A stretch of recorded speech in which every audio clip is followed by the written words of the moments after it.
John, thanks for sitting down with the American Mustache Institute. I want to talk about a number of things today, everything from baseball to Canadians to communism, to your thoughts on vegetarians, more communism, and maybe even a few questions about mustaches. So last year was really kind of your breakout year, and you seem to be backing it up again this season. Can the Brewers win the Central, and if so, how responsible will your mustache be?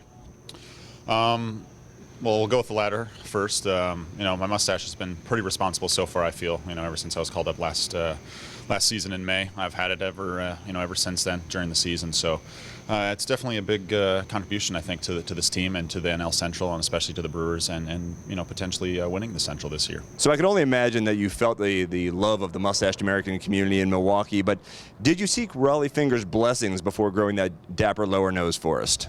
No, I did not. I was hoping to meet him last year when I had a little bit of the handlebar curl like he had, and this year I had it at the beginning of the year also. But I shaved it into this new style of Fu Manchu, and I'm going a little bit longer with it. I happened to actually just go out for dinner one night in Milwaukee with my wife, and he happened to be sitting at the table next to me. I guess the people at the restaurant thought it'd be funny to put us beside each other.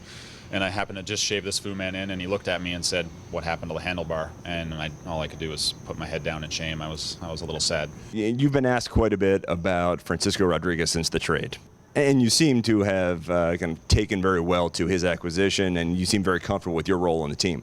But what I have not heard is what your mustache thought of the trade. My mustache is a little more selfish than myself.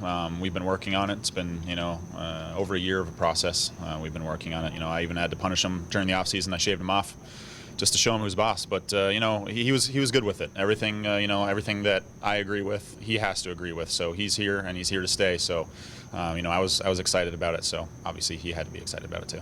Now, I wasn't going to ask you this, but since you mentioned shaving your mustache, you do know that what it says in the Dead Sea Scrolls, that each time a mustache is shaved, an angel in heaven dies and falls to earth? I have not read those, no. I'll have to check them out. But, I also mix up my mustache. So I've had about 3 or 4 variations. So maybe that helps, I don't know, a couple others to be born, perhaps. So you're a Canadian, and as you know, one of the American Mustache Institute gods is also Canadian, Robert Goulet. So a two-part question: one, why are so few Canadians playing baseball in the majors? And two, more importantly, are all Canadians communist or just most of them? We are kind of liberal communist, I guess, is the way you'd maybe go with it. But mostly just liberal. And as far as mustaches, I'm wondering why I was always wondering why it's the Goulet Award for the American Mustache Institute when he is Canadian, but it's just such a distinguishable and fantastic mustache. I understand why.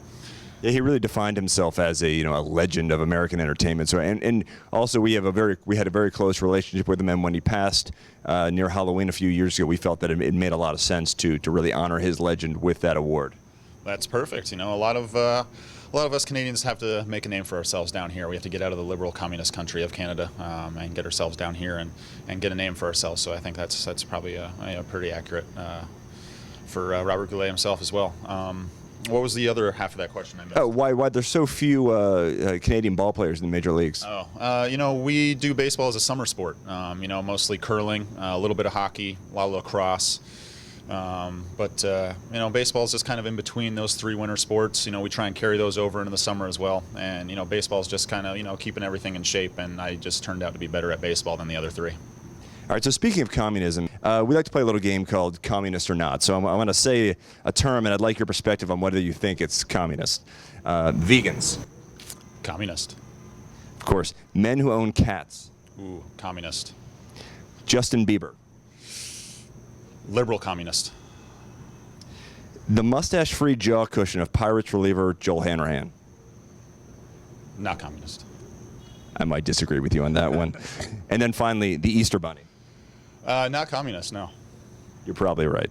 Of course, each year we have the Robert Goulet Memorial Mustached American of the Year. We are about to start taking nominations for this award. Tell us, John Axford, why you are a high-quality candidate for that award. I've ranged in different variations of mustaches. Right now, I have one that I've never really seen. I can do the handlebar, and I can do actually the nice little, I guess, what would this be? The chopper? The chopper bar down at the bottom. Extra long handles. I just like to mix it up, and I think that's a clear representation of someone that loves mustaches and someone that could be up for the Robert Goulet Award. All right, last question. Soccer. Why? Why not? I don't know. Why does it exist? Is there a reason for it? I think that's just the rest of the world. Obviously, it's a little bit bigger in Canada, I actually believe, than in the United States as well. And obviously, the rest of the world enjoys it. But I guess it's kind of like the metric system. The U.S. doesn't like the metric system. Only 5% of the world doesn't use the metric system. If you do your math correctly, that's only the United States and I do believe one other small country. So, the world loves it. So, soccer, it's here to stay. It's highly disappointing, but thank you very much for doing the American Mustache Institute mustache interview. Thanks.